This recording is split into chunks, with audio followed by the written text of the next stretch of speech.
the Prison City Podcast. When the bars go up, you're officially locked in. Ladies and gentlemen, welcome to the Prison City Podcast. We have an amazing show here tonight. I'm not going to lie, this is actually my fourth podcast in the last 40 hours. I've been working my tail off to promote Redgate Film. It's been a crazy journey so far. Tonight's episode is the first ever episode that is actually picked by our audience. We had several selections posted on our Facebook page here the past couple of days, all over social media. We had tons and tons of votes for what people want to see here. It's just so many votes. I had to count it just like the 2020 election pretty much. We'll announce here shortly what the audience selected. So let's just get right into it. Go around our panel. Mahomes, what do you think the audience selected for tonight's show? Man, I've been trying to keep track of this election. I mean, like you said, it's tough to count like which way is it going to lean, and sometimes you got the red and the blue state, and then times you got that one in the middle. So I have a feeling it's going to be something I don't want to talk about, though. Yeah. And Matt, you are so happy that your favorite quarterback's in the Super Bowl, not for your team. What do you think is going to happen with tonight's episode? Where are we going here?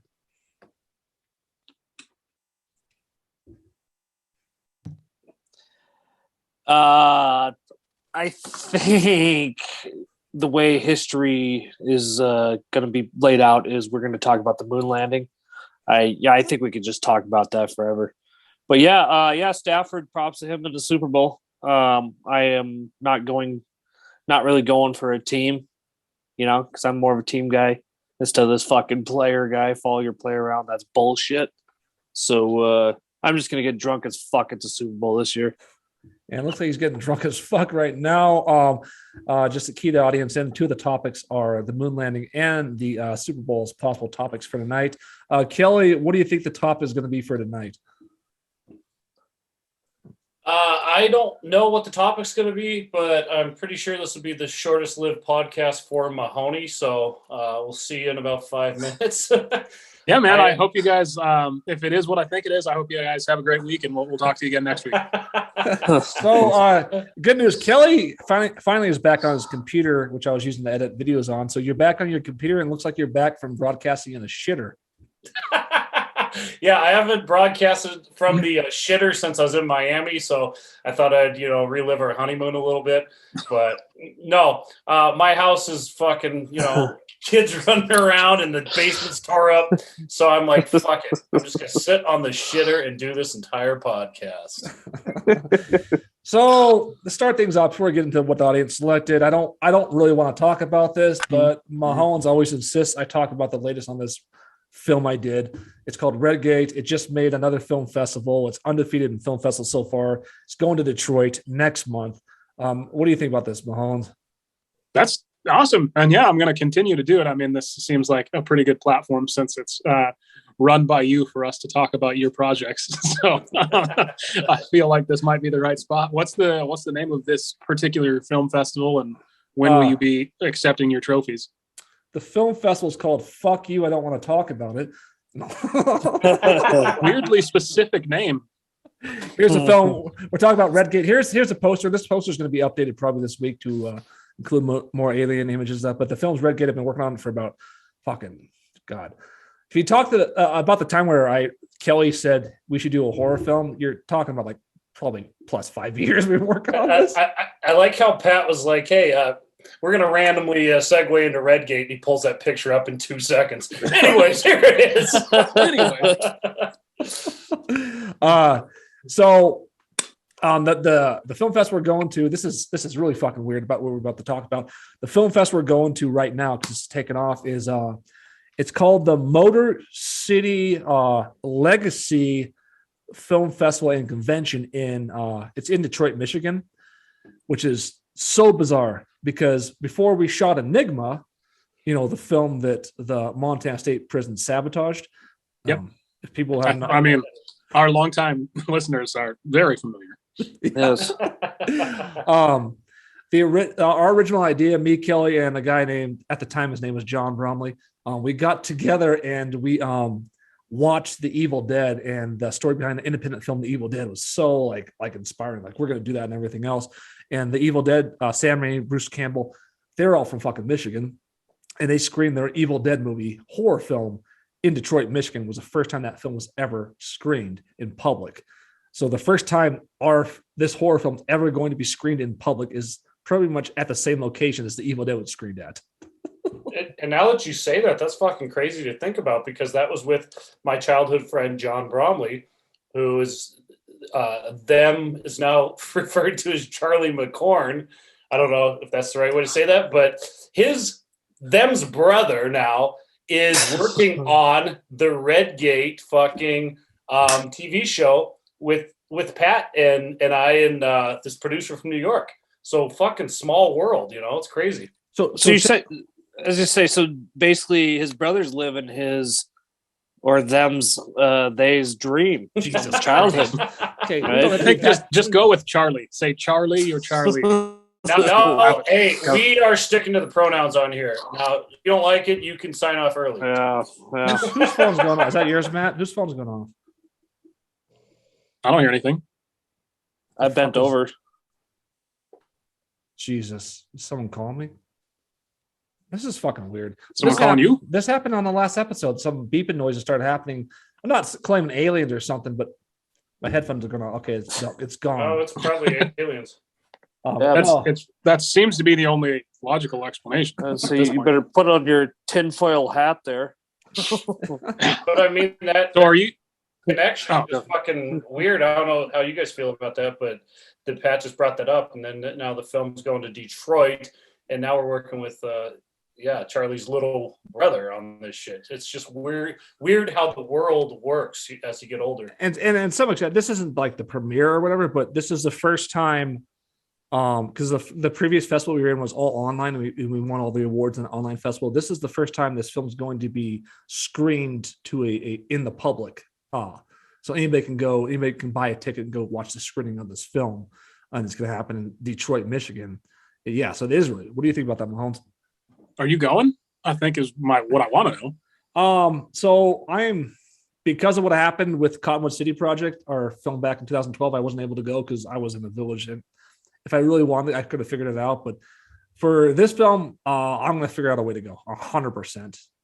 I got to actually picked up a sales job this week to just raise some more funds, just to ensure that I have plenty of money that I could go no matter what, but I just wanted some extra money. So I'm actually picking up another job on top of my 500 podcast appearances, everything else, just to make sure that I have plenty of funds to make sure that I can go to this. But I'm going no matter what, 100%. I mean, you have to see like that. It'll be your first time to see a live audience reaction to your work, right? Like you kind of have to see it. I'm so nervous that I'll probably just sit in the back with the fucking blindfold over my face. So Pat, do you know what day and time that this is going to be showed? No, young Matthew, I do not know the day and time. Okay, well, just a follow-up statement. When we showed Cottonwood City Project down in Los Angeles, we were the very last time slot on Sunday night. It was like a 8:00 showing. Yeah, and just before we continue there, I would say though, she asked me when I wanted it, and it was either like the very first night or like the very last night. I was like, oh, give me the last night. Yeah. Yeah, well, we did that test screening here in Deer Lodge a few months ago, so hopefully that doesn't happen in Detroit where the movie ends and then someone says, well, what do you want to happen with this? And Pat just gets up in front of the audience. Are you a fucking moron? This is going to be the greatest horror movie of all time. Oh. That's how that conversation went. As I said, it sounds like the Warren Moon guy. Warren Moonball. You'll have my Redgate film. So that was funny though. The real story to that was this is a completely different film. This is like a rough cut, like no music, 2-hour version. Yeah, it was like an hour and 45 minutes, but yeah, pretty much. And one of the guys that was there, he's a cool guy, whatever, and he's like goes off. I'm like, you guys should maybe clip this down into maybe like a 15-minute short film. I think that might work. And I was like, I didn't want to be involved in the screening panel. I was going to record it and watch it later, but I just was up in the lighting booth. And then I kind of came down, just kind of listened to him a little bit. And then he eventually just like looked directly at me. He's like, "So what do you want to do with this exactly? Turn it into the greatest horror film of all time. How about that?" After he just like bashed the whole thing, he's like, "Oh, okay." So this guy asks a simple question, and then Pat sold his soul of witchcraft to make sure that this thing gets in front of everybody in the universe. So not only did he do that part of witchcraft, I noticed he's conveniently not saying the name of this person because they're probably dead due to his witchcraft. After that. Hey, you know that death spell I looked up? Yeah. What do you think I used it on first? What do you think I found that from? Oh, There's also the funny thing is it's also in Detroit. They're going to be screened at where Matt is a diehard Detroit Lions fan, and his favorite quarterback is in the Super Bowl now, right, Matt? Yeah. Me and Mahoney were talking about this before we started the podcast.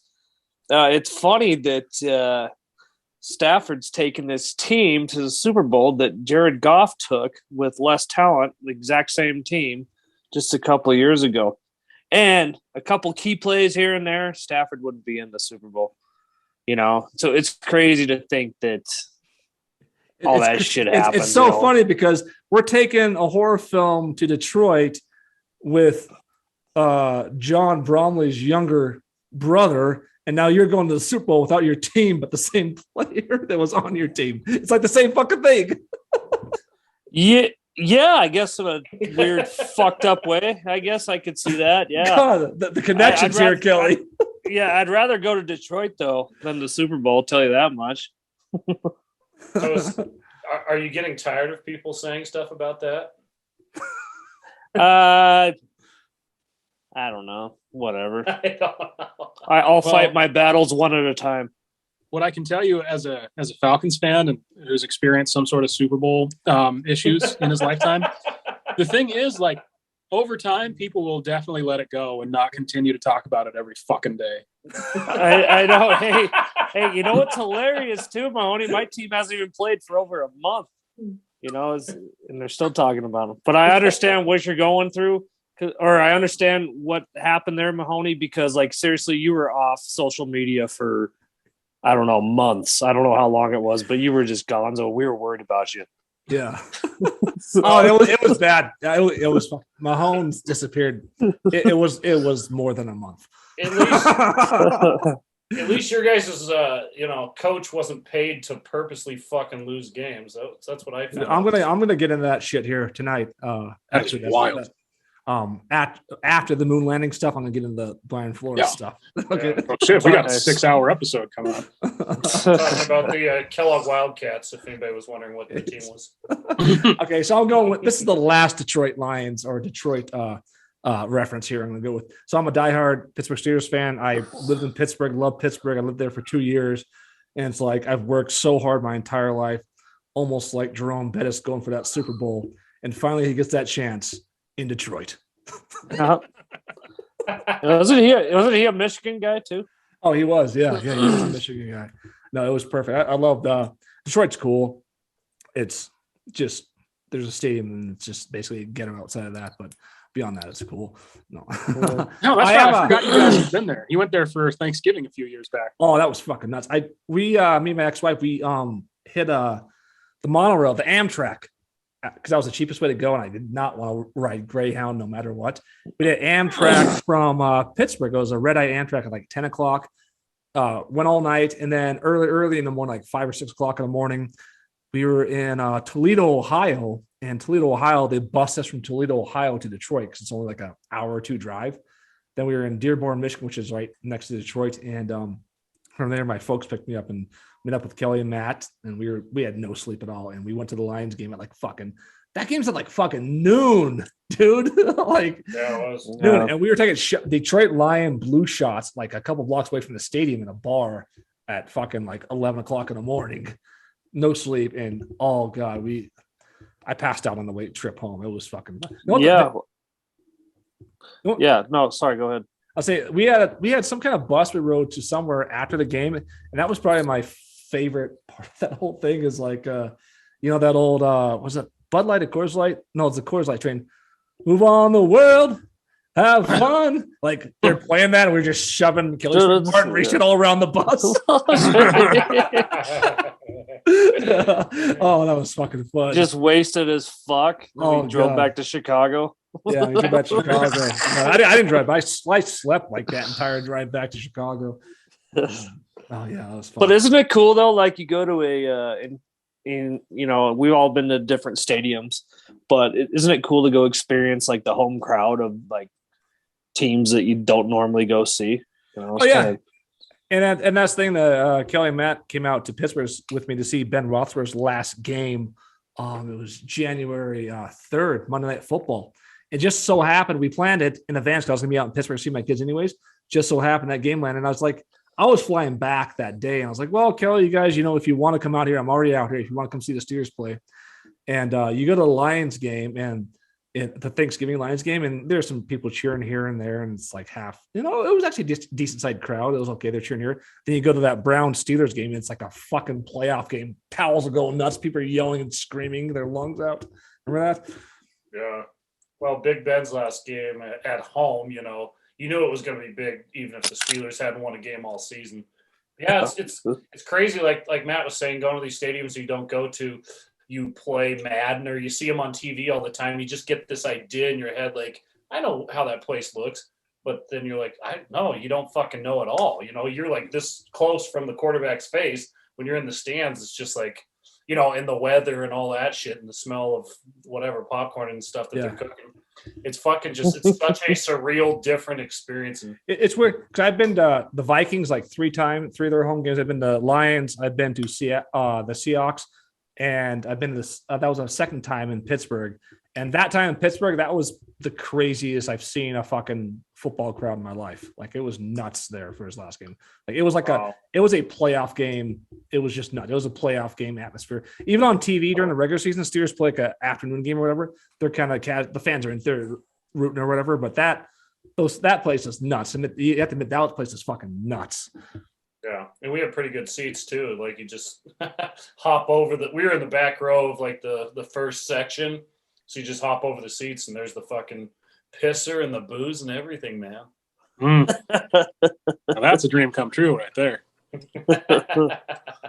And if you want to watch our experience, shameless plug, go on to the Kelly Cutler show. I have a full episode on it, and I got Big Ben's last game.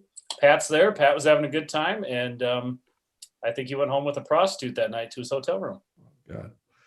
Yeah, well, I did. I can't imagine Big Ben would have it any other way. He was probably pretty proud of you that night. Oh, he was celebrating indeed, yeah. He was big time. So, Mahomes, you ready for the big reveal for what this episode is going to actually be about? With bated breath, I'm sitting here waiting. All right, I have a few announcements before we get on to the official announcements. First of all, I want to say in 2 days from today, we have a spaghetti feed here at the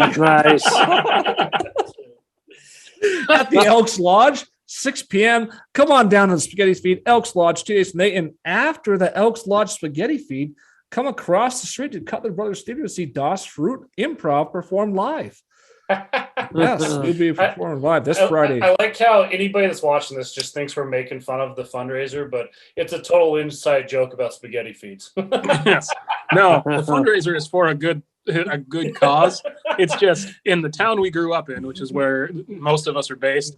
Like anytime any sort of cause comes up, it's like, well, let's just have a spaghetti feed. The water broke in church. Well, obviously we have spaghetti feed. The breakfast of champions, right, Mahoney? The Wemex. Pat just slaps up like a benefit for a cancer patient. We all just start laughing. I thought we should explain that. Yeah, that's fair. Hey, that's fair. Mahomes, what do you think about the Wemex? I think that was one of the, you know what? It was a powerful story because I remember it 20 years later. So how motivated were you to play that night after hearing that story about the Wemex? What I remember most is how long is this story going? And just kind of I was trying to look around to find everyone's eyes to be like, are we all thinking the same thing? How fucking weird this is? So my biggest thing is we're this big rowdy football team. We had breakfast champions. You're supposed to go to the breakfast champions. You have breakfast 7:00 in the morning before school starts. And they're supposed to have this big inspirational speaker or whatever. So all these big football players were sitting around when we get done with breakfast to listen to the big motivational speech. And this guy comes out, this adult comes out with a children's storybook. He opens the pages up to tell a picture story about children and stuff. And like read it to us like you would a kindergarten class. Like we would like have the story out, like showing that, like you realize like we're a bunch of like muscle bound teenage football players. We don't give a shit about your story, right? And the Wemmicks. That's all I remember they did. And the Wemmicks continued on. I'm like, I'm late for Earth Science, but the Wemmicks. Kept going. You don't worry about that, son. Yeah, we're not worried about that. Did one of those guys turn out to be a future pedophile? Oh, yeah, I don't know. It was kind of like current pedophile, not so much future. It was, and it wasn't the Wemmicks guy. Let's just be clear here. No, it was a Breakfast of Champions, wasn't it? He was a stalwart. Probably did the most speeches, I would say. The Right Reverend talked to us quite a few times. And that's not, I'm not making fun of like religion. The person who got caught diddling little boys was a reverend. So here we go. I got one more announcement for you guys tonight. There's a chocolate festival this weekend in Deer Lodge, Montana. Also at the Elks Lodge, February 5th, Saturday, 7 to 10 p.m. Mahomes, talk about the chocolate at this festival. What do you think about this? Now, time out. You mean to tell me there's a spaghetti feed followed by a chocolate festival in the same building? Yes. Same weekend. Yep. Same weekend. Holy shit. Man. Like, we don't have that in Omaha. We don't just have festivals and feeds all the time. And then you mean to tell me in between that, I could go see a comedy show. So I could take my wife to a spaghetti feed, a comedy show, and then the next day to a chocolate festival. There's another thing. Our jazz band that was at my wedding, you were there, we're playing at the chocolate festival as well. So you want to come down, do some dancing, have some drinks, come on down. And that spaghetti feed, Mahoney, is all you can fucking eat too. All you can fucking eat for $10. Good luck keeping up with that. Where's the chocolate coming from? Is this like homemade, or is this like, well, we all went to Safeway? Well, remember that Reverend we were just talking about? God. He's making the fudge. Jesus. Good Lord. How do we even have any fans of this stupid show? He's pushing in the fudge a little bit, if you know what I mean. God damn it. Yeah, Matthew, I think we got that. That was 4 o'clock Saturday. He's pushing all his fudge into the building. Yeah, can we get a visual for our audio listeners, please? A visual. All right, so this makes no fucking sense. This show, you guys are fucking sick. I mean, you're fucking sick. So I just want to go. I just want to go on the Snapchat conversation at the end of the night. So she sends me this message, and she's like, "Hey, what's going on?" And I was like, "Yes, good." She's like, "I think you'll be shocked to see me. Does anybody want to see what she has to say next?" I mean, that's what a weird opener. I like how some people probably come on here like they want to hear about the moon landing or the presidential election, and 30 minutes in, this is where we're at. I mean, give me the juicy deets, baby. Fuck! You want to see the next Mahomes? You want to see the next snap she sent me? I very much do. God. Okay. Hey, Mahomes, do you ever say no when he's asking you this shit? Oh, why would I? Here we go. Actually, I like sex. I am single, 20 years old, but I don't have a sex partner. I'm looking for a sex partner. You want to join with me? I mean, that's what a normal conversation. That's not weird at all. So I said, sure. You want to see the next one? Yes, I want to get to the end of the story. I'll let you know that. All right, here's the next one. Okay, sweetheart, I'll have Snapchat sex with you in the video call, real sex. I can send nudes every day when you get horny, but I have a little condition. You call it a requested. Yeah. Yeah. It looks like a scammer. No, Yeah. man, this all sounds good. Like the proper English, it all looks. This is on the up and up. I think this could be love. Yeah. Yeah, When Matt said, "Has anybody watched Groundhog's Day today?" and Pat said no because he's been too busy, I don't fucking believe him anymore. Okay, after all this shit, how many people are still watching this one episode that we have? I bet there's one pervert out there. All right, here we go. So we had the survey for this week's episode finally. And the options were the 2022 Super Bowl, dating advice for men 2022, the moon landing debate, random trending headlines, which I have a lot that I could go off of, and Donald J. Trump and the 2024 election. Well, folks, we have a winner, but first, let's look at the final two possibilities for this week's show. So it came down to basically two possibilities for this week's show. Here is the first possibility. I'll bring it up now. There it is. That is the first possibility for this week's show. So many votes, so many votes. The Super Bowl. The Super Bowl is our first option. All right, here we go. Let's look at what might be our second option here. This is like fucking American Idol. Okay, let's just check out this second option. Let's check out the second option here. After this commercial break. Yeah. The moon landing debate was the highest voted one on the second one, which is the third one, the fourth one. But was the moon landing that was voted the first one? Dun, dun, dun, dun, dun. Are you waiting for the results to come in? Mahomes, how nervous are you to see these results? Not at all, because my night could be free in a couple seconds. And folks, the results are in, folks. Let's take a look at those results. Here they are. Oh, Mahoney. Oh, it looks like there's one vote. It was for the moon landing debate. So that's what we'll be doing tonight. If nobody voted for anything else, it clearly was not rigged at all. It looks as if there's another vote up there. Oh shit! Black that one out. Yeah, that's tough. That's a tough for our audio listeners. He tried to block it out with one vote at 100%, but there was only one internal vote. There was thousands of votes because obviously all our listeners voted.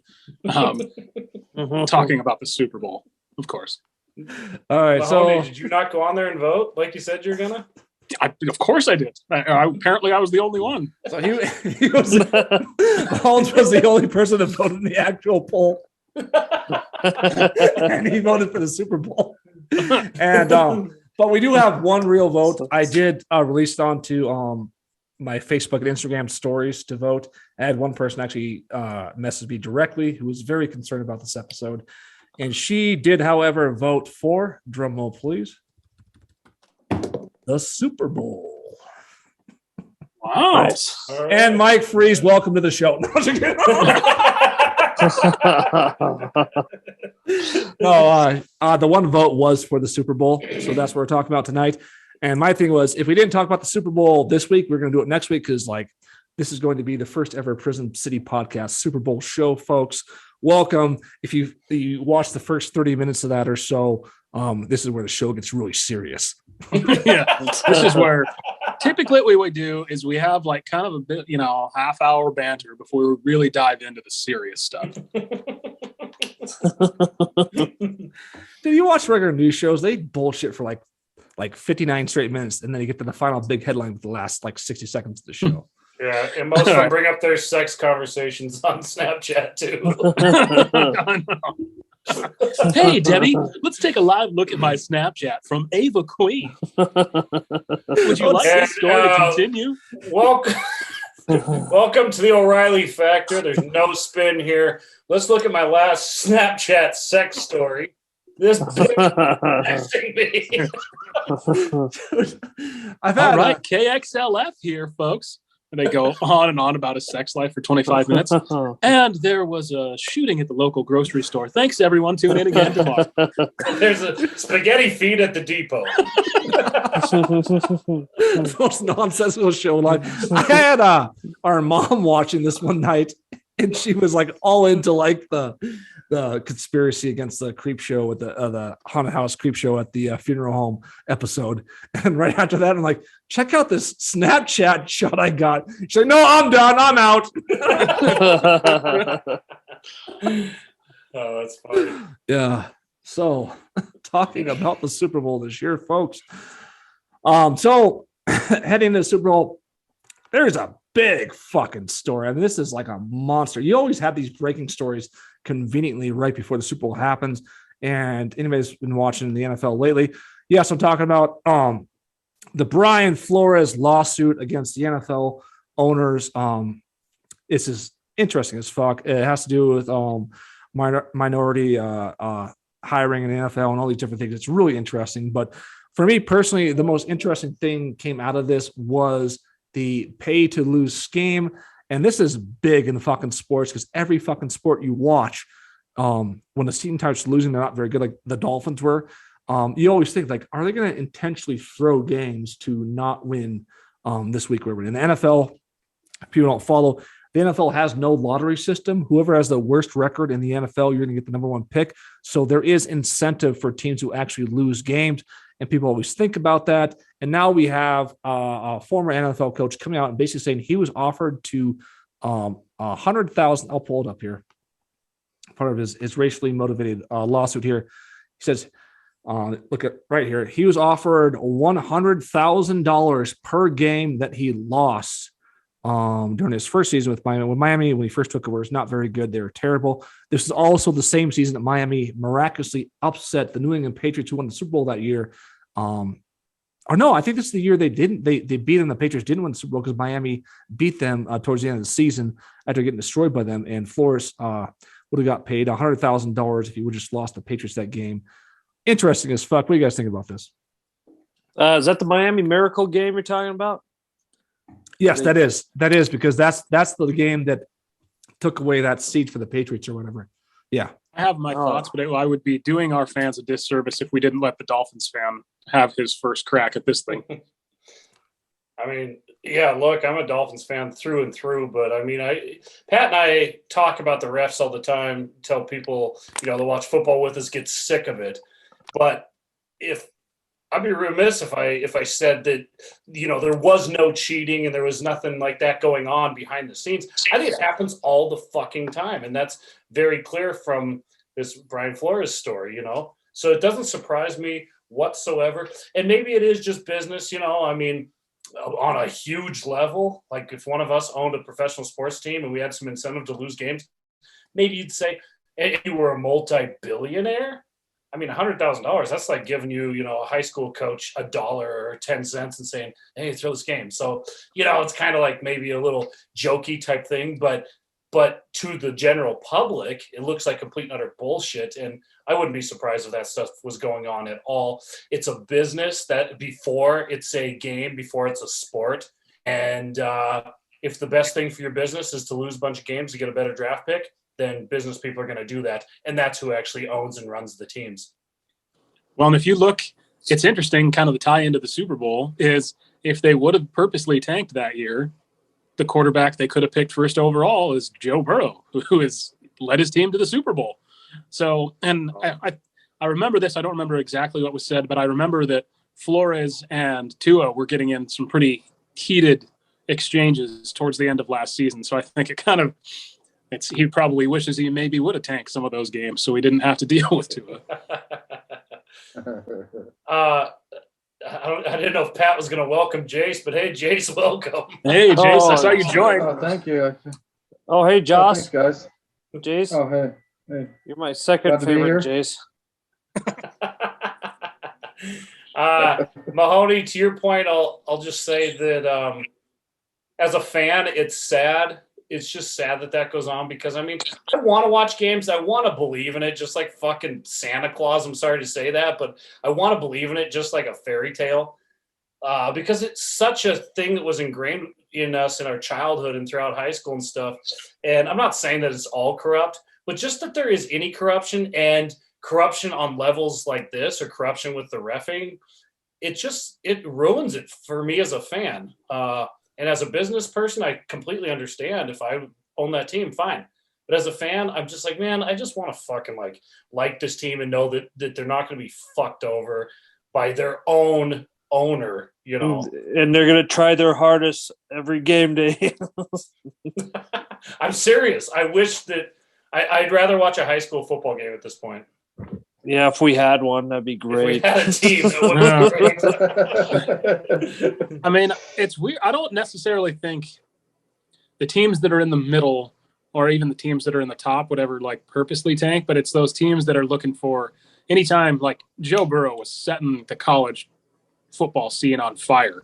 So I wouldn't, you know, and like maybe to that billionaire owner, 100,000 is not much, but to the coach who's making, what's an average coach make? We'll call it $2 million a year, 2.5, 3 million. 100,000 is a lot. Like even if you're making $2 million a year, 100,000 is a lot, especially if you're just like, all right, so I just got to kind of try and keep it competitive against the Jets this week, you know, like yeah, it's a lot of money. It's interesting as fuck. So Matt, I didn't know I was muted at the time, and I tried to enter time, but I wanted to pivot to Matt to see what Matt thought about this.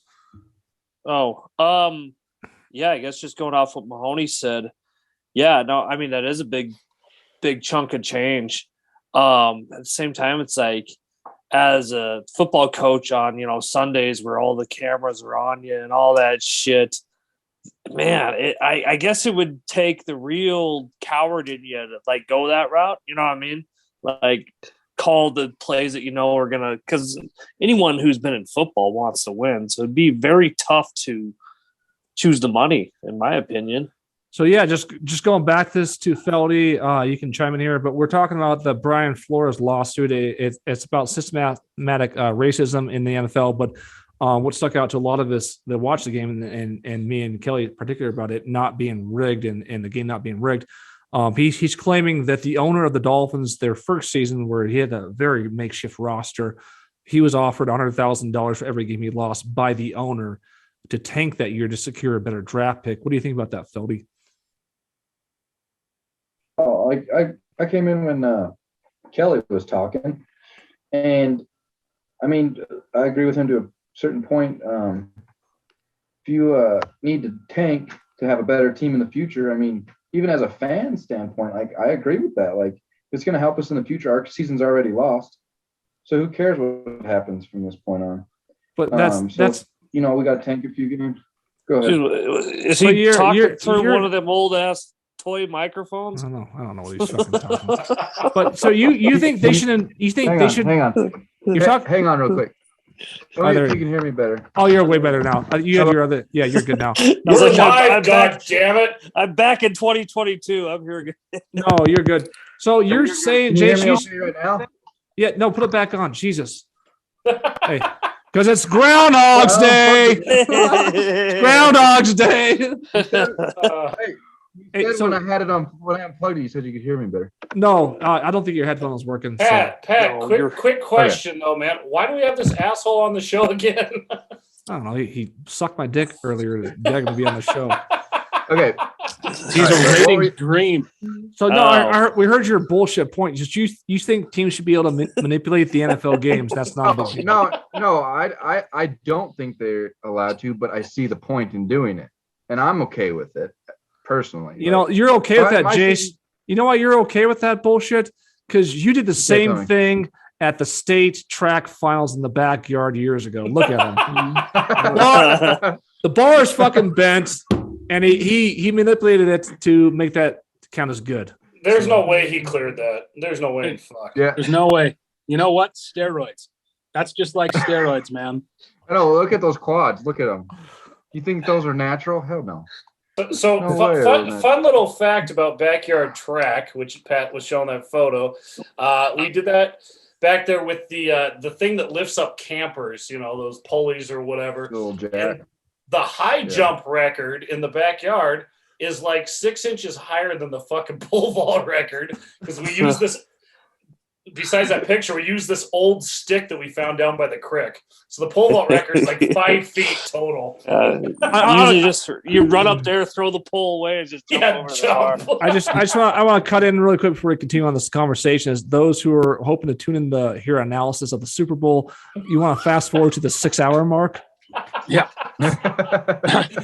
Oh our editor Pat will give you little landmarks to hit to, and it's going to be about the last 45 seconds that you're going to want to really hear our expert analysis. If you want to hear backyard track stuff, though, stick with us right here. Yeah. So, anyways, that pole vault record, just joking. Keep going. I mean, before we move on, that's like one of the most like white trash things you've ever said. Yeah, so pole vault, we found the stick by the creek, and that's what we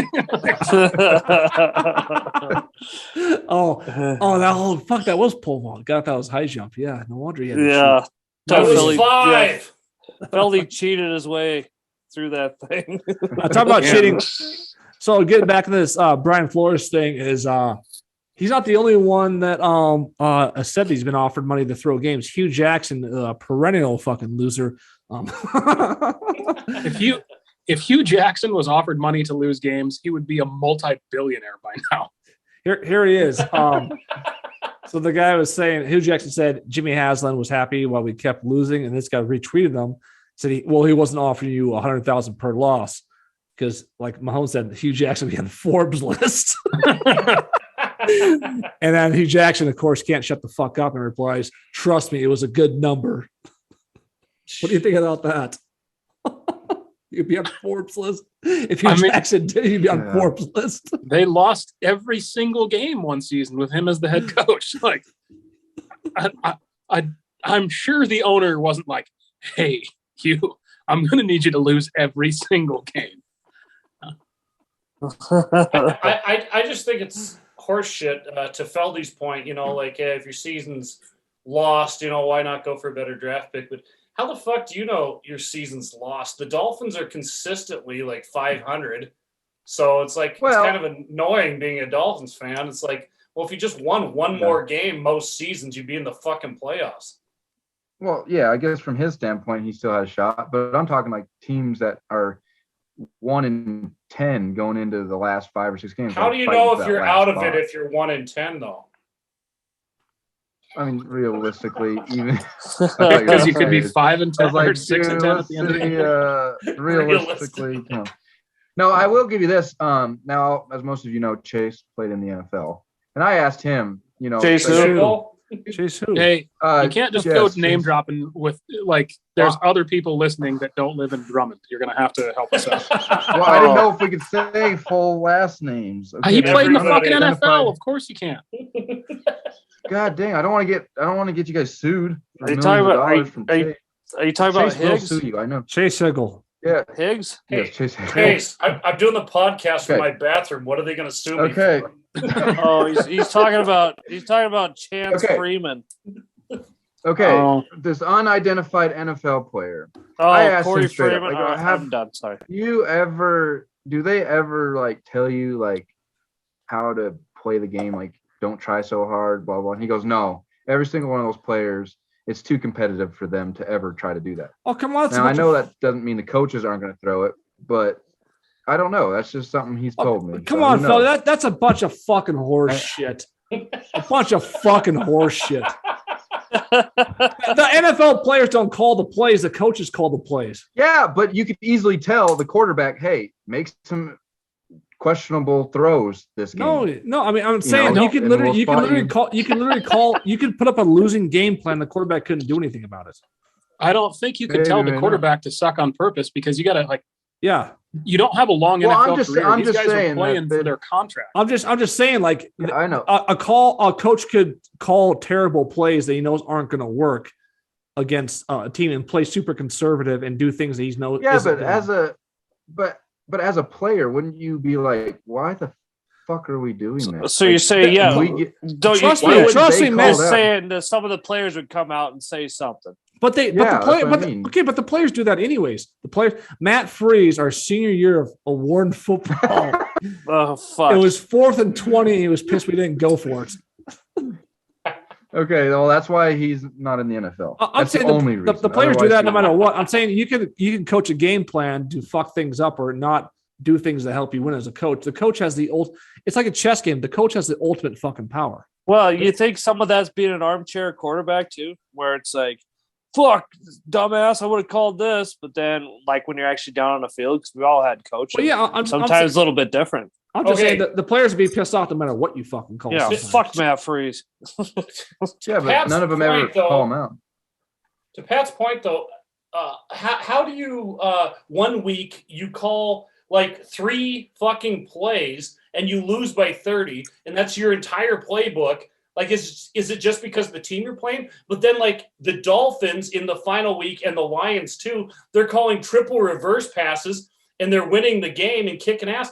Why the fuck aren't they doing that all season if it's working right now? Somebody answer that. Me and Kelly, what is this? The Steelers, Ravens, the Steelers trying to go to the playoffs, and the Steelers get stuffed up the middle on the run every fucking time. And there was at least 2 or 3 fourth downs, right, Kelly, where they just ran the ball patternly up the fucking middle, like the dumbest fucking play call live. And then the last minute of the game, they start passing and doing some new stuff. And lo and behold, they win the fucking game. In overtime, correct me if I'm wrong? Yeah, overtime.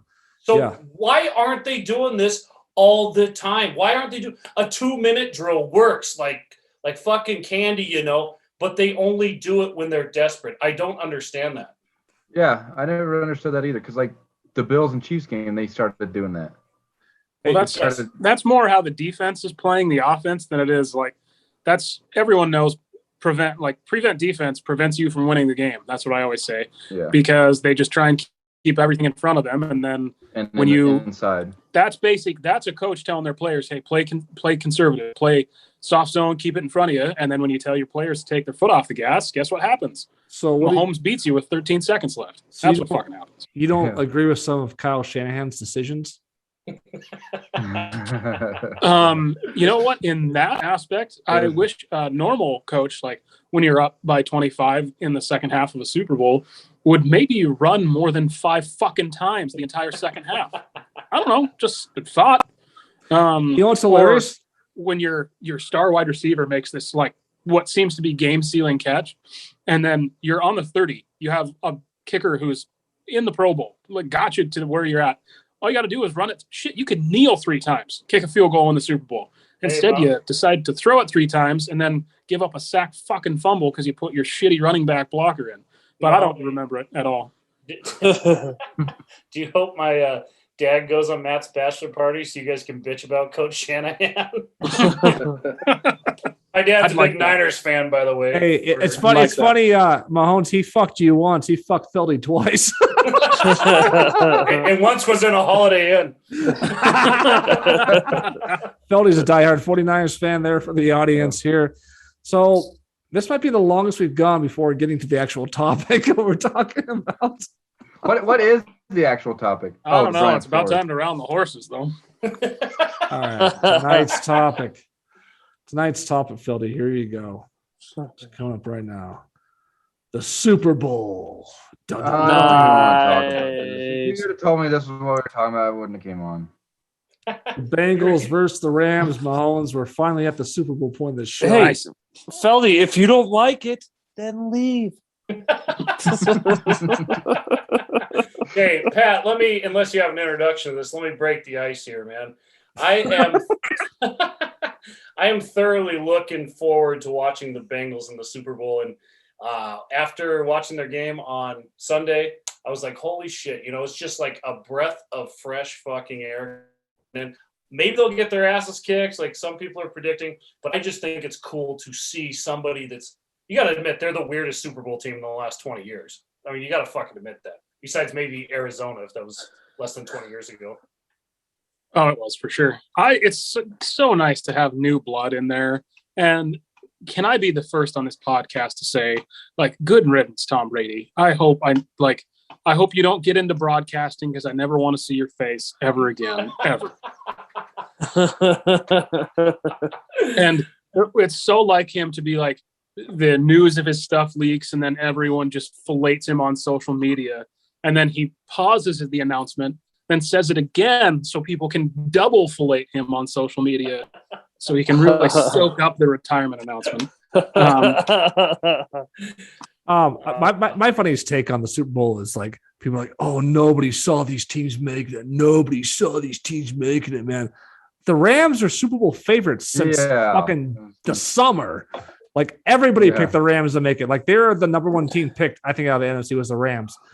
where the Bengals came out of fucking nowhere, but the Rams were heavily picked by everybody, right, Mahomes? Excuse me, I gotta take a piss right here.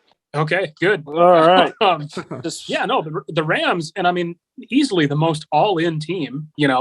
They traded for Stafford, which it was a pretty significant upgrade. I think we can all agree to Goff. Then they, in the middle of the season, go get Von Miller, and then they go get Odell Beckham Jr. I mean, that's a team that's going for it. Well, do you think if Stafford doesn't win the Super Bowl with the Rams, he's just as good as Goff was, like I was bringing up earlier? To some extent, because you have the Rams started to suck, and they got Odell Beckham Jr., which is Odell was never a bad player. He just was selfish or whatever, and the Browns are fucking stupid. But Odell, Calvin Johnson with Stafford, he knows how to fucking get to elite receiver. He's not a dumbass. So I mean, Odell, I'm a little bit surprised. I'm probably not as surprised as other people, but Odell turned that entire fucking offense around.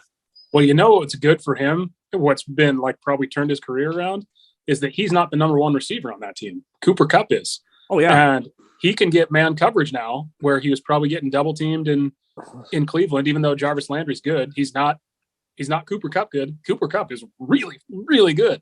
And they lost Robert Allen? Robert Woods. Robert Allen was the light guy here, wasn't he? In Durwatch. No, Bob Allen. That's a big loss. Yes. That's a big loss Robert right Woods there. is who they lost. The wide receiver from USC. Oh, so it wasn't the 80-year-old light guy from Durwatch? No, it wasn't the 80-year-old light guy who claimed he had some sort of Hollywood background. Batman Forever or something? Yeah. I was gonna say, quick update. No one gives a shit. But last week I did talk about my playoff fantasy team: Cooper Kupp, Odell Beckham, Stafford. Anyways, I lost. Long story short, but they hadn't updated the score yet, and it was the fourth quarter of the Rams game, and he was up by 16 points. And then there was a touchdown pass from Stafford to Kupp. So I'm like, fuck, I'm gonna win this, And his team didn't do anything the rest of the night. And then I got a couple other tackles and, receptions and stuff. But they hadn't updated the score from last week. So long story shorter, I fucking lost. By how much? Seriously? I think I lost by like 13 points. Yeah. What the fuck? I was pretty disappointed. Suck. How the hell did you lose by 13 if you're only down by 16 and then they scored a touchdown? No, that's because they hadn't updated the score. It was last week's score. Oh. Yeah, that's what I was looking at. So then I go on there and I had like 98 points. I'm like, what the fuck? I had 116 in the third quarter of the Rams game. He's like, oh, yeah, I didn't update the score. But in better news, in our actual fantasy league, I also got 10th. You know what I think is funny about the Bengals is it shows our immediate gratification society that we're in. Remember after like the first 2 weeks of practice, everyone was like, Jamar Chase is a bust. This guy cannot catch the ball in practice. This looks like a dumb pick for the Bengals. And now he's one of the best fucking receivers. All pro. No, it sucks because like my fantasy team was probably just one player away from being where I was and where I finished up. But I mean, if I would have picked up Jamar Chase when it was openly advertised in our league, if I would have picked him up, fuck, my season is way different. Because as you recall, Mahomes, early in the year, my biggest problem was receiver, and he would have made a massive fucking difference. Massive fucking difference, right? Now, Jace Feldy, you and Mahomes, I believe, actually tied for the Pro Pick'em Championship this year that I run. Correct. Yes. Yeah. How did that happen? What was your guys' strategy? Because what happened was we both picked the same amount of wins. That's jeez. Shut his fucking mic off. Okay, he's only good for dating and sex advice. On our this is a podcast of sophistication. What I did is basically I would pick like, all right, who do I think is going to win this? If it was a toss up, I would look at like home road splits. I'd try and pick like one or two upsets a week. Seriously? You actually had a strategy? I just like picked to get it over with on the shitter one day. All right, it's in. I just went for all the green ones. I don't know what that meant. I have I actually use a sophisticated algorithm, and it's never failed until this year. Like every year I've used it, I've placed or whatever, first or third or second or whatever. This year, that's the thing. It's you can use whatever you want to use. Eventually, your system's not going to hit every fucking year. My system just sucked this year. What does this What have was to your do system with the then? 2024 presidential election? Nothing. And nothing at all. And you know what? Thank God. I know that you won't be talking about that because you had told everyone that if Donald Trump wasn't president by the end of December, that you would give up on politics. Yeah. All right. That's Fair right. I enough. do remember you saying that. Yeah, fuck you. I said it. But listen, Taylor Hanson, if you are listening, you must text me within 2 weeks of this podcast episode to collect your $100. If you don't text me, no $100 because he beat me in that. But seriously, who do we think is going to win the Super Bowl?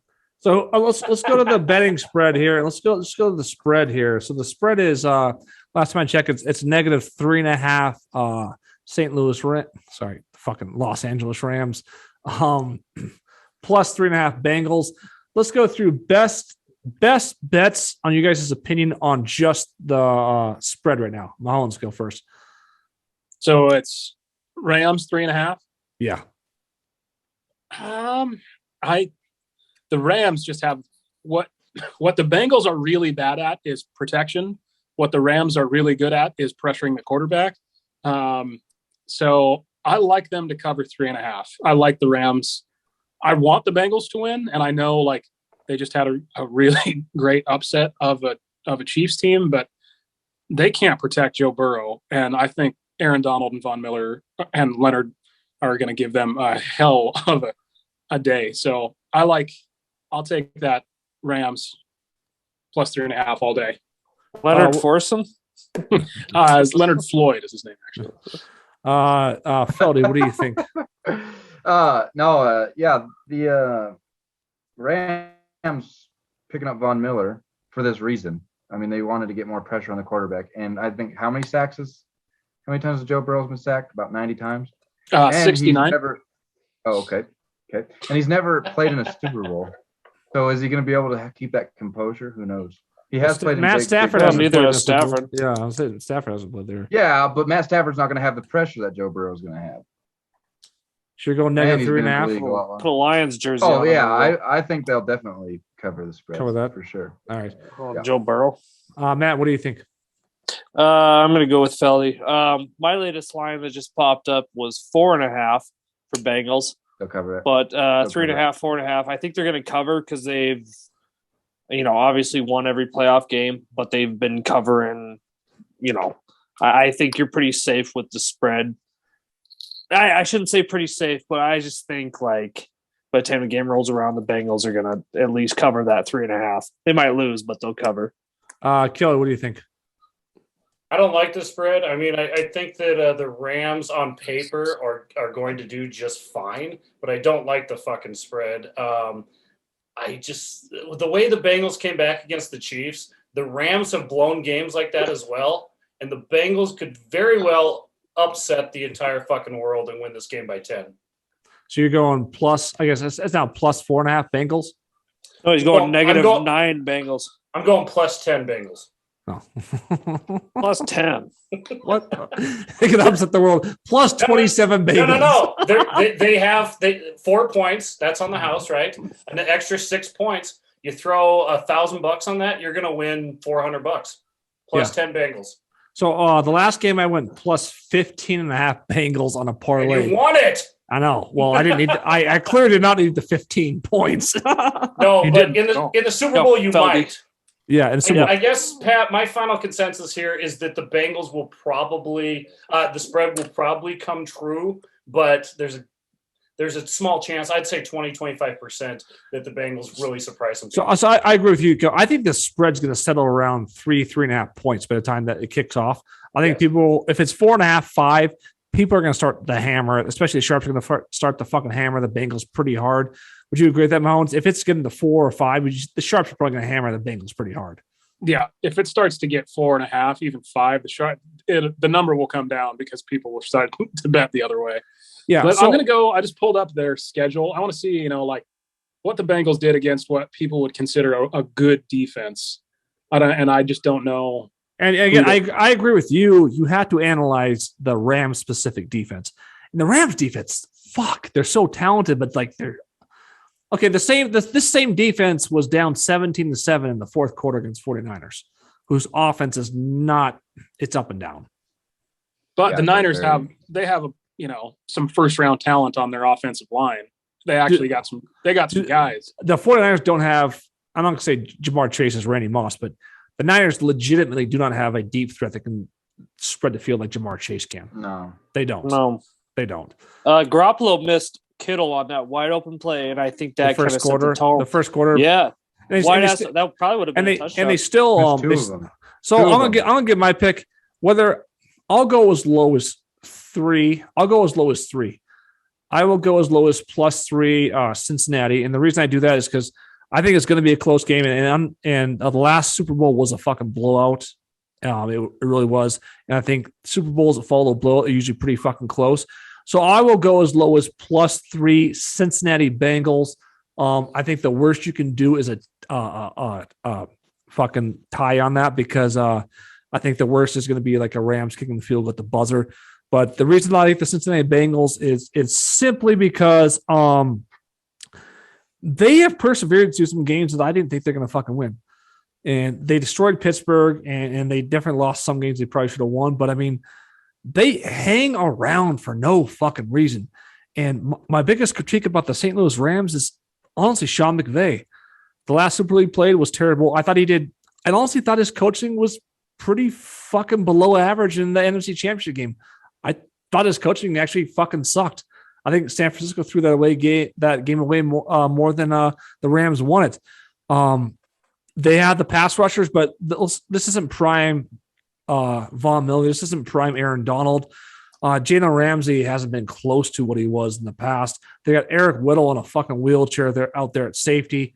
And he led the team in tackles, by the way, that last game. Did he?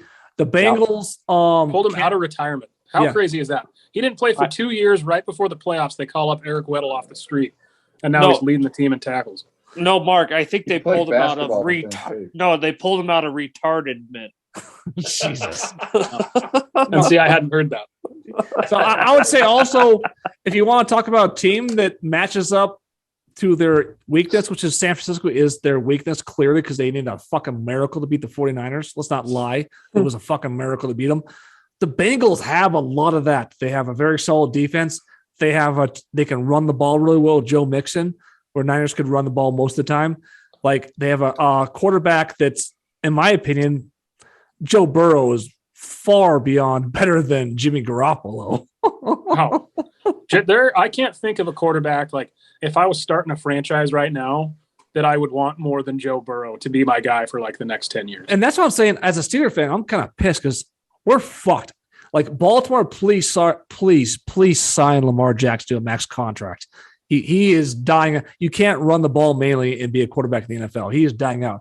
But like Joe Burrow, he's going to be the best quarterback in the AFC North since Ben Roethlisberger. Like, the guy is fucking legit. Plus, he can run.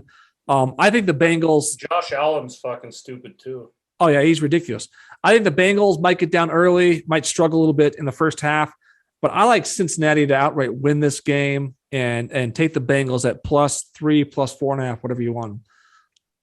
I think if they can do, because outside of Ramsey, who is not necessarily, he's not like prime, as you said, he's still a game corner. But if they can get like T. Higgins and Tyler Boyd going on short to intermediate passing routes, because he's not going to have time. Like, they don't have anyone, even if you don't think it's prime Aaron Donald, they don't have a single person that can block him one-on-one. So if they can get some short intermediate stuff with T. Higgins and Tyler Boyd, they don't even have to really worry about getting Jamar Chase involved all that much. Maybe screen passes. Yeah, it'll be interesting. Interesting as fuck. It'll be really interesting. Because if you think the Bengals were down in the wild card against the Raiders, had to win, that was in Vegas, right? They had to go into Vegas. No, that was in Cincinnati, actually. Okay, so they came from behind to win there. The game with the Titans was super close. They won on a last-second field goal. And then, I mean, they were down 18 points at the half or something. They looked like it was over. So against the Chiefs. When we were watching that, Mounds, this is an interesting stat. I was telling Kelly and everybody in the house we were watching this, like, this is crazy. They're like, oh, they can't stop the Chiefs offense at all. I was like, yeah, this is fucking nuts. So the Chiefs scored there. The Chiefs were on the brink. They should have scored 24 points in the first half, right? They scored 21. Do you know what the Chiefs scored in the first half in the regular season meeting?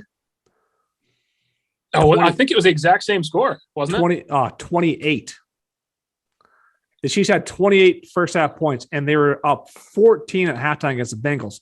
When the Chiefs were fucking stupid and went for it or whatever, there was a lesser margin at 11 points than it was in the regular season matchup. So I started thinking, like, they're going to have a shot. I don't know what they did in the second half of the regular season meeting, but the same thing happened, though. We have the Chiefs losing. It's the same fucking thing. Watch the game. They rushed only 3 or 4 players and just contained Pat Mahomes. And what happened, they did that in the first half, and the Chiefs ran all over them. The second half, I don't know what the Chiefs did differently, but the Chiefs stopped running the ball pretty much, and they just went to Pat Mahomes, essentially. But yeah, I think who's the Bengals coach again? Zach Taylor. Zach Taylor? Zach Taylor. Yeah. Zach Taylor. Give him a lot of credit. He played he had a very good game plan and everything else. Unlike Sean McDermott, who fucking called timeouts for the Chiefs in the divisional game to stop the clock for the Chiefs. Fucking moron. Don McDermott? Don McDermott. Yeah, that's what it looked like out there making those kind of timeout calls. It looked like Sean McDermott had tea times for the weekend of the championship game. That's okay, though. That's Butch.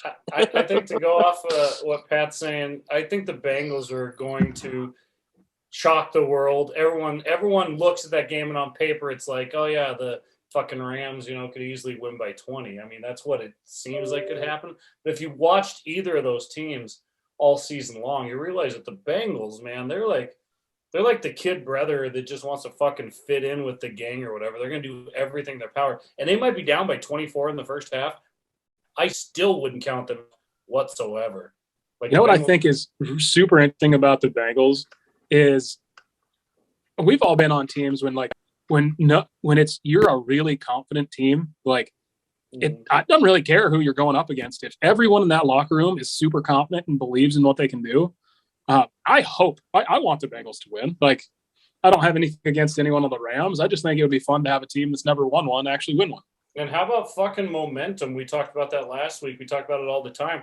The Bengals, I mean, I guess the Rams have momentum too, but to your point, Mahoney, momentum can carry you through. Like our senior year, we went off and beat Loyola, which is, notoriously a tough team in our conference. The Bengals have so much fucking momentum that I think they feel indestructible. They came back by for 17 points on one of the best teams in the fucking league. I think they feel like Superman right now, and the Rams barely beat the Niners. So, I mean, that goes into a lot of psychology there that's, I think, is going to play into the Super Bowl. So go ahead, Matt. I was just going to say, do you think, and this has been this way for a long time, but as a player, if you were in the Super Bowl, do you think that long break between, I mean, they're not playing for another week and a half, I mean, or do you think that really matters? It matters. It matters a huge amount. Especially this year.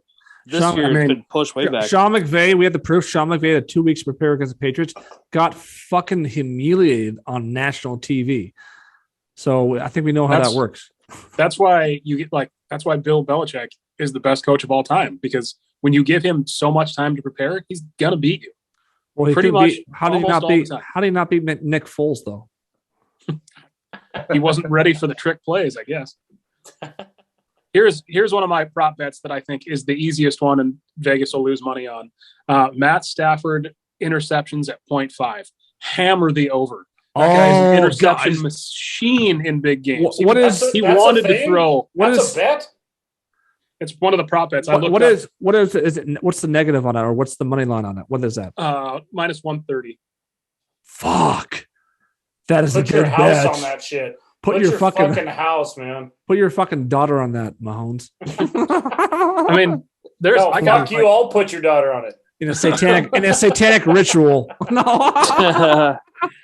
I think you're safe there. I think you are, because I know Stafford, like, he does take a lot of big risks that turn out, and a lot of them should be picked off. Like the one was thrown right to the Niners guy last week. It was like, Jesus. Yeah, we know. No, but the Jimmy Ward, Matt is good, but the Jimmy Ward interception to start the game, that the Bengals have that a clingy type defense like that too. They can pick off people and turn them over and like that, like crazy. So, again, I'm not going to sell people on just like go all in on the fucking Bengals. I'm just saying I like a lot of things about Cincinnati. I think they're the bets are going a certain way. I think in my opinion, I think the public's moving the bet of the line more towards the Rams than fucking Cincinnati is. Yeah, your best bet, honestly, in the entire Super Bowl has nothing to do with the money line or the point spread. It has to do with stupid shit like Mahoney just said, prop bets and things like that. I'd say bet the exact score. I'm just saying this because I won one last week. You can bet the exact score and take $100 and make 20 bets and get fucking relatively close. And if you hit one, you're going to win $1,000. I won one of these last week on the Bengals game. I predicted the exact score, $15, and I won $2,000. And that was my lowest bet. So anyways, my recommendation would be bet some weird shit, bet some receiver yards, bet some Matt Stafford interceptions. That's going to be better than that fucking money line and the point spread, guaranteed. Okay, let's go. Feldy, tune into that right now. What your last point? Because you're hardcore on the Rams. What do you want to say here about the line again? About betting on the line? Yeah, betting on the line. We're gonna go betting on your last. You'll have the last word on the betting on the line right now, and then move on to the next thing. Oh no, yeah. If you're betting, you should be doing it for fun. So that's the most boring bet you can do. It's just the outcome of the fucking game. I'll tell you, what's your last argument for your fuck? You said you want to take the Rams no matter what. What's your last argument after all this? I thought you meant like what bet would I take? No, I just don't think that the Bengals will. Oh, go ahead. No, sorry, I was just saying, give me your last point on why you don't think the Bengals will cover. Big God damn it! Get it. Because I just don't think that they're ready for it. I don't think they're going to be able to like keep Burrow's composure. I think he's going to have a terrible game. Joe Cool, the guy who's never been rattled in his whole career. Joe Cool's Joe Flacco. He's got all. Yeah, I know. He's getting. He played 3 fucking good games in the playoffs. What? I know. Joe Cool is Joe Montana, I know, but not he's Joe got fucking Flacco. He's getting all this hype, all this pressure.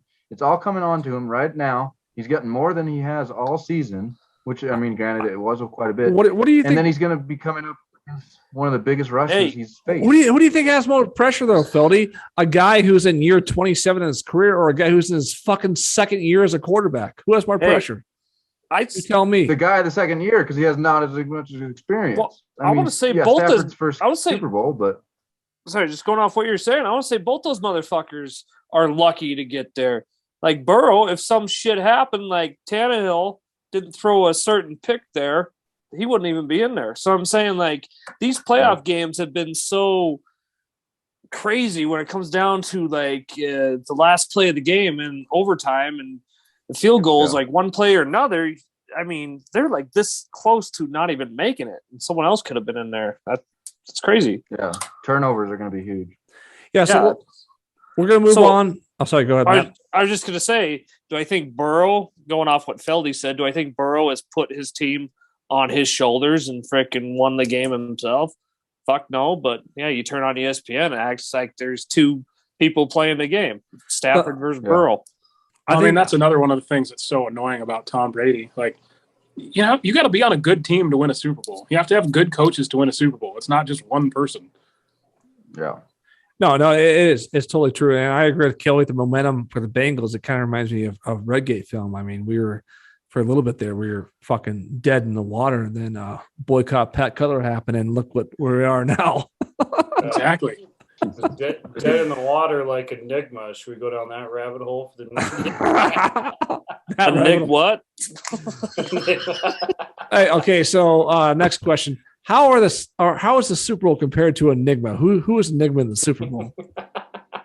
Mahomes, go ahead. In the Super Bowl. So like which characters are? Is that what you want me to compare? Yeah. I'll say right now, The Bengals offensive line is the bloody bad guy. Jace Feld, you seen Enigma, right? I saw it one time back in like high school, maybe. I think So I can't. my personal opinion is Enigma basically is the Enigma cast and crew is basically the Cincinnati Bengals, and the refs are the Montana State Prison. Well, that you must think the Rams are going to win that, man. Hey, which character in Enigma was the biggest traitor? Because that would be Brian Flores. Ooh. All right. On the next, we're gonna do best Super Bowl bets. So keep your tab on the computer there, Mahomes. But for right now, let's talk about the fucking over under. This is a really weird over under. I don't know. I think the people that are looking at this, the fans are gonna hit the over hardcore on this because the over under is only 48.5. It just seems fucking lower than shit. I'm going right to left and starting with Mahomes. What do you think with the over under? Bolt. Oh man. When it's a funky number like that, I'm always like, man, Vegas knows. What do they know that I don't? Life's too short to bet the under. Let's give me the over. Over 48.5. Feldy, what do you think about that? What are you leaning towards there? Well, I know you guys are already going to go, oh, you're an idiot. But I'm going to go back to what I was saying earlier. Oh, you're a fucking idiot. He's a fucking idiot. Jesus Christ. Joe Burrows and the Bengals aren't going to put up a lot of points. But again, the Rams have been struggling on offense as well. So I'm going to have to take the under. He's going with the under. Ooh, that's bold. Say it again in layman's terms. Why won't Joe Burrow put up points? Because he's got so much pressure on him. I don't know if he's going to be able to handle it as young as he is with the I don't think the Super Bowl Rams matters compared to every other game. I mean, man, they're in a giant stadium in Kansas City. He went in there and did that. I don't. The whole world's watching. He won the national championship. I mean, this guy's played in big situations before. Just because it's the Super Bowl, I don't think it changes anything. I think it does. Okay. And I just don't think that they're going to – I mean, they may win. I mean, I still picking the Rams, and I just don't think it's going to be a very high-scoring affair. So I'm taking the under. So the over-under is 48 points. Is that what he said? Yes. Yeah, I think 48 and a half, 48 and a half, I think. Okay. Well, I don't know what I'm picking here, but I'm going to give you a little insight into how I bet the over-under. I cut it in half, and this might seem like, kindergarten shit to sports bettors, but I cut it in half. Then I think, and I picture the score: Rams 24, Bengals 24, or something like Rams 28, Bengals, whatever. But that's how I do it too. And that makes more sense than just going, well, fuck, 48's not that big of a number. That's got to be an over. But then you look at how they played the last week. So I might agree with Feldy here. The under might have a little bit of an advantage, in my opinion. Yeah, I think that's. What do you think, Matt? I think that's how the playoffs been playing this whole year. Hasn't the under hit for a while? Not like every single game, but I want to say like a lot of these games are. What they scored in the Green Bay game, 23 points, that had to have hit. Mm-hmm. So here's go ahead, Kelly. Just really quick, all the hype that's on, if there's a big lopsided game, like no offense, Matt, but I'm going to say Detroit versus the Packers again. If there's a big lopsided game, I give the hype like 10 points in the other direction because the hype never, maybe one in 28 times it pays off, but usually the hype doesn't pay off the way people think it's going to pay off. So I'm gonna go contrarian here a little bit, and I'll just say I'll just say that the last Super Bowl the Rams were in, if you bet the under, you would have scored big time because the Rams offense did fucking shit in that game, did absolutely nothing. So what is 48.5? That is a 28-21 final score would beat 48.5, and I agree with a lot of things you guys are saying. I would say. My best bet when the under over comes to, I think the best, most solid bet when it comes to that is bet the under in the first half. They usually do shit in the first half of the game. Yeah, I like that's that. a great bet. Yeah, the last 3 games, the Rams have averaged 28 points. In the last 3 games, the Bengals have averaged 24. So that's the games that they played to get them to the Super Bowl. That's 52 total points. And again, I think they play super fucking conservative to start out the game, but I could see the offenses exploding in the second half, big time. My biggest concern about the Rams defensively is, again, Jamar Chase. That's a guy that can fucking fly down the field. Like, I don't think there's a guy in the Rams corner wise can cover that guy straight up. So you got Eric Weddle, his age and everything else, and then underneath you have Tyler Boyd, who still can catch almost fucking anything you throw at him. Tyler Boyd's a very solid receiver. You have Joe Mixon. My biggest concern is, I agree with Mahomes. My biggest concern is the protection around Joe Burrow is going to be a very big concern. That Aaron Donald, I believe it when they say he's the best in the NFL. He is in like the backfield every single fucking play, unless there's like 40 guys on him, it seems. But my biggest concern about the Rams offense is, I think my personal opinion, I think the Cincinnati Bengals defense is better than the 49ers overall as a unit. I think they're a better defense. And I'm really nervous about if the Bengals take away a couple key weapons of Stafford or what he's going to be able to do. Because this playoff postseason run, he has been far from perfect. I mean, you break down his first couple of games or whatever. Who did they play first? The Rams? Let me pull that up. That's a really good point, too, because remember, they lost their tight end. Tyler Higbee got hurt. Higbee's out. Oh, Higgs? Yeah. Oh, Higgs. Hey, Mahoney, while you're looking that up, look up what the over-under is just on the Bengals, because that might be a good bet, too. Well, hey, Pat. The Rams beat the shit out of the Cardinals the first game. Oh, I forgot about that game. The Cardinals are in the playoffs. The Lions beat the shit out of the Cardinals this year. Anyway, Pat, but Pat, what you're saying about Stafford, they say, he's won 3 games so far in the playoffs and 0 with Detroit.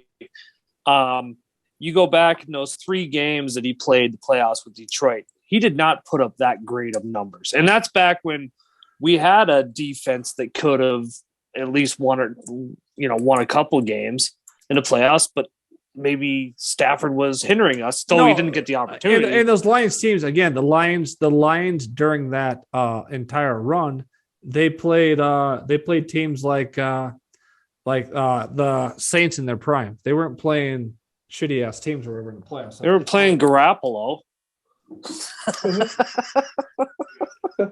The Rams are 2-5 against the spread in their last 7 playoff games. The Bengals have covered 7 straight times. So what's the over-under on the Bengals alone? Just that team? Because if it's like 20 or less points, I would say that's a hell of a bet. Let's look. They're being a little funky. Now, ladies and gentlemen listening out there, we're not just going to give free advice every fucking week. You're going to have to start chipping in. So $20. Mahoney, you trying to close all your porn tabs? Is that what you're doing right now? Oh, no, I'm keeping those open. I'm just trying to find. So the over under. All right, spread money line. They're not giving me just the Bengals individually on anything I'm looking at. Okay. I'm getting the money line. I'm getting all of it. So my best bet, Stafford. So Stafford went on. They beat the fucking Cardinals, and the next week they went on to beat the Bucks, which was mostly a domination till the very end. The Bucks tied it up or whatever. Even in that game, didn't Stafford throw an interception against the Bucks? Yeah, crucial one, I think. Yeah. Yep. So you talk about Stafford. I don't got a whole lot on Burrow throwing terrible picks to anybody, but I think he had one against the Titans maybe. But I mean, there's a lot on Stafford about if you get pressure on him at all, he's can. He's got a lot of Brett Favre in him. He's got the old gunslinger, just like I think my arm is strong enough to throw it into triple coverage and make it work. He's got a lot of that in him. Yeah. That Bengals defense, though, Pat was saying how it looked pretty good last week. It did the second half. The first half, I thought they looked like god-awful shit, Well, maybe a little into the third quarter. Also, the Chiefs were fucking on fire offensively. Yeah. Pittsburgh couldn't stop them, and then against Buffalo, the last. I just remember being concerns about the Bengals. Like, holy fuck, like this defense can't stop a goddamn thing. And then the second half, they proved me wrong, but what are you going to get in the Super Bowl? Yeah. Oh, and Kelly, guess who won the coin toss in overtime in that game? Oh, First team. I thought you can't win a game if you lose a coin toss in overtime. That's a stupid ass fucking stat, by the way, because the new rules in regular season, it's pretty 50-50 if you win or lose a coin toss. My perspective is, let's assume the Super Bowl goes into overtime, Bengals and Rams. And my perspective on the overtime rules is this, Mahomes. It's like, if you win the coin toss and you get the ball first, that's a shitload of pressure for you to go down and kick a field goal right away. If you score 0 points on that first possession, you're probably going to lose, right? Yeah, I mean, obviously, I have a pretty distinct feeling against it since there's only been one game in Super Bowl history that's gone into overtime, and my team didn't win the toss. So yeah, I struggle to think, from Pop Warner and all the way through college, you play overtime the same way, and then you get to the top level, and they're like, we decided to make up new rules for no particular reason. So I struggle with that. I get your point, though. I mean, if you lose, go stop them. But How about I think it's better than it was. The sudden death, the sudden death was terrible because all you have to do is throw a deep Hail Mary, get a pass interference, kick a field goal, go home, you win. And these guys are so fucking good nowadays that, like, man, if a field goal just ended overtime, why even play it? Just whoever wins a coin toss, give them the win. So, like, sports it's like hockey. Hockey has such a great overtime. It's such a fucking great hockey and college football, great overtimes. And even hockey goes back into the playoffs. They have sudden death, but sudden death in hockey makes fucking sense because everybody has puck time. You have a fair chance. So they drop the ball in the middle, they drop the puck in the middle of the ice, and it's fair game. Yeah. Is that how you do it down there in Nebraska? Well, what you probably don't know about Omaha is we had the U.S. men's curling Olympic trials down here. And so we know quite a bit about ice sports. Say my point was, and how long do you need it to fucking last? The games are already 3.5, 4 hours. We need overtime extending it to like 5 hours. So, my thing is though, why the NFL sticks to rules in overtime that don't make a whole lot of sense. And agree, I do think that my personal opinion is that if your defense can't stop the team from scoring a fucking touchdown in the first possession, you kind of deserve to lose. But at the same time, I'd agree with, like, why can't we just have like a match score like college football? Everybody gets a shot to match their offense with their defense, and the best team wins or whatever. I think that's the best way to do it.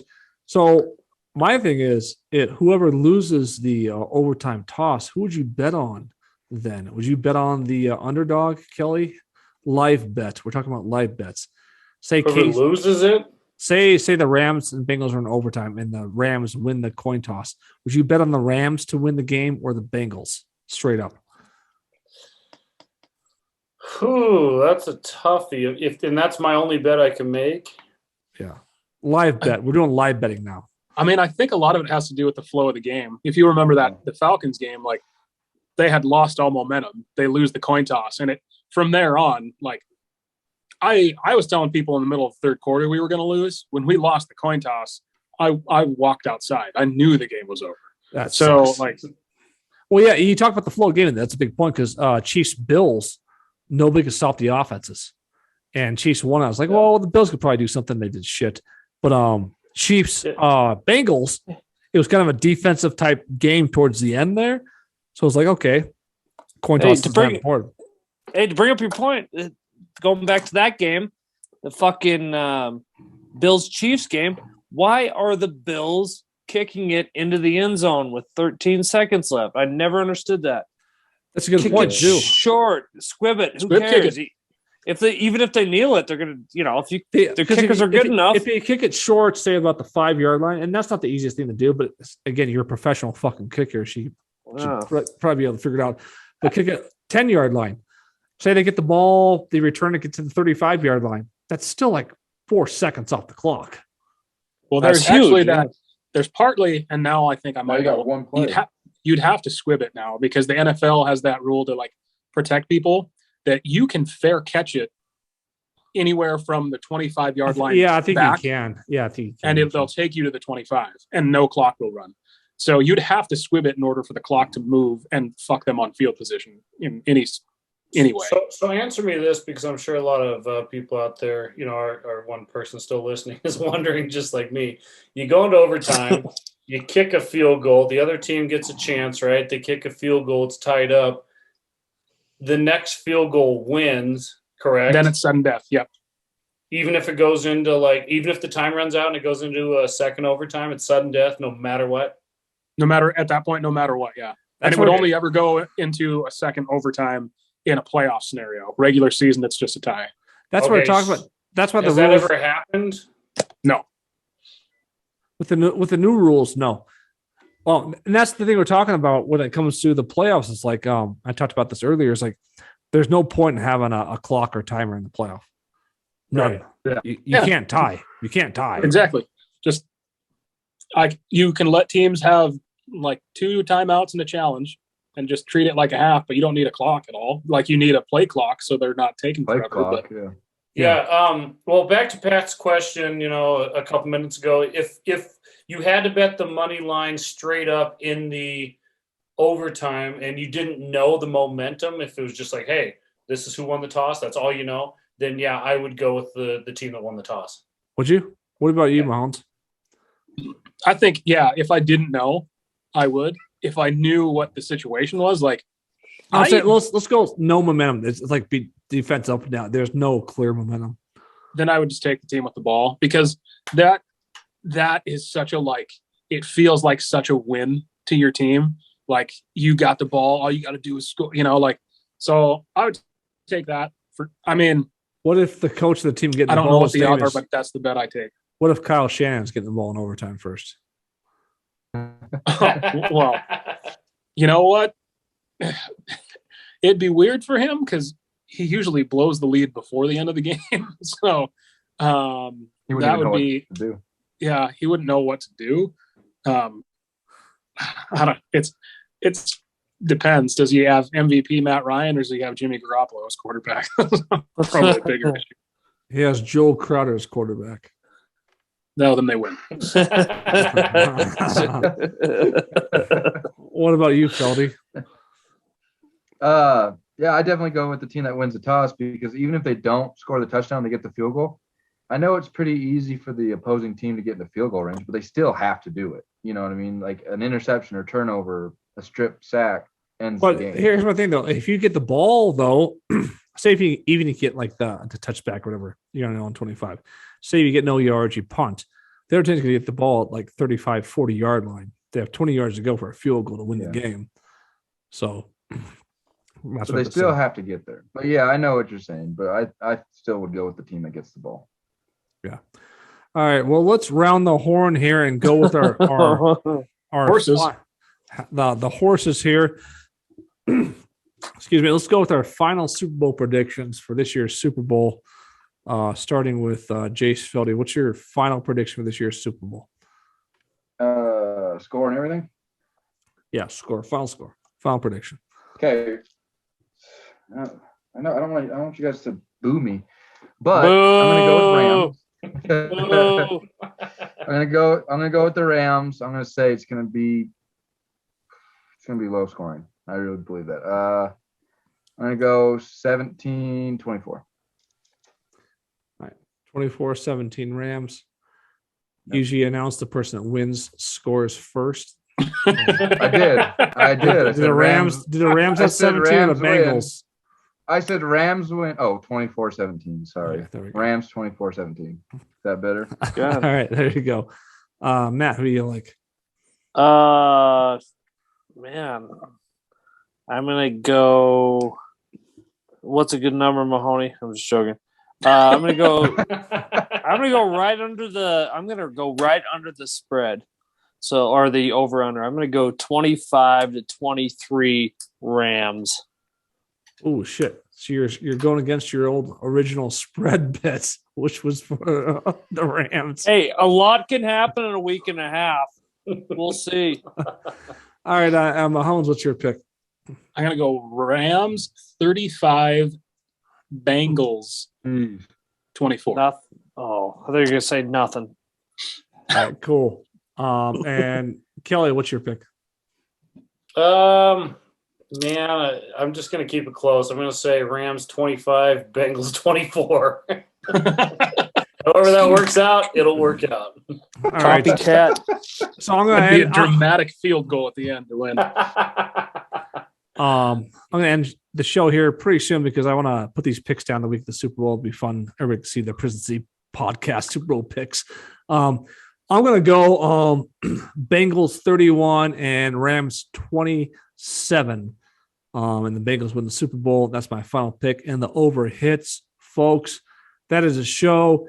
Anybody else have anything to say about the Super Bowl podcast? That's right. We have 4 people picking the Rams and 1 people picking the Bengals. Anybody else? Anything else to say? I just want to say, put down all those scores that all of us just said because I want to see who was closest so we can have some fun with that after the Super Bowl. Yeah. So the week of the Super Bowl, probably about midweek, I'm going to put down all these fucking scores and we can all see it and see who gets close to the fucking score. It'll be fun. Yeah. I haven't put I've put money on like squares and stuff every Super Bowl, but I haven't bet money on a Super Bowl since my Falcons were in it. But I am going to make the wager on the over for Matt Stafford 0.5 interceptions. And I'm going to probably bet decently big on it. Anybody have any other odd bets for the Super Bowl? Coin toss, anything? Just my overall score was 25-24, and you didn't have to laugh at me, Mahoney. I liked it a lot. Here you go. Here's a quick random one. Will Snoop Dogg smoke on stage at halftime? Yes. 100%. 100% yes. Let's go. Is that a bet? Yeah. I'm betting on that. All right, let's go. Let's go. One quick one here, really quick. First touchdown, not throwing touchdown, like the person who actually scores the fucking touchdown. Let's go. First touchdown, Matt. Oh God. I guess Joe Mixon, man. God, that was mine. You stole mine. That's what I was gonna say too. I don't know why. Damn it. Okay, you guys all place fucking bets on the fucking Rams. Now you're going for the Bengals to score first. Okay. Mahomes. Okay, who's that's okay. your first That's score? okay. That's okay. Mine is Matt Stafford QB sneak. Oh, All right. fuck. Ooh. All right, Feldy, you can go with Joe Mixon. You want him? I don't care. No, either him or Cup. Well, pick one. Jesus. Yeah, I'll go just different. I'll go Cooper Cup. There's a What reason, the fuck? there's a reason he would not be allowed in Wonka's Chocolate Factory.